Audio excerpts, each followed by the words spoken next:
ଆଜି ପଖାଳ ଦିବସ। ପଖାଳ ଦିବସରେ ତମ ମାମା ତମ ପାଇଁ କଣ କଣ ବନେଇଛନ୍ତି ମତେ ଟିକେ କହିଲ? ଏଟା କଣ?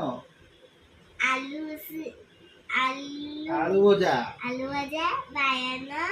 ବାଇଗଣ ଭଜା, ଜହ୍ନି ସିଝା, କାକୁଡି,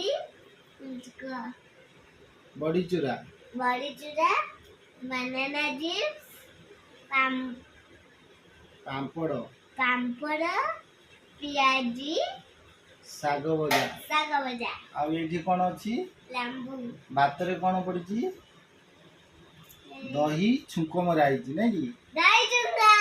ତ ତାହେଲେ ମାମା ଆଜି ଭଲ ଖାଇବା ବନେଇଛନ୍ତି। ମାମାକୁ ଟିକେ ଥ୍ୟାଙ୍କ ୟୁ କହିଦିଅ।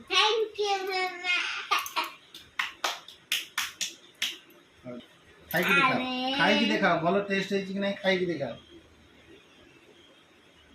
ଖାଇଲେ ଟିକେ ଦେଖିଆ।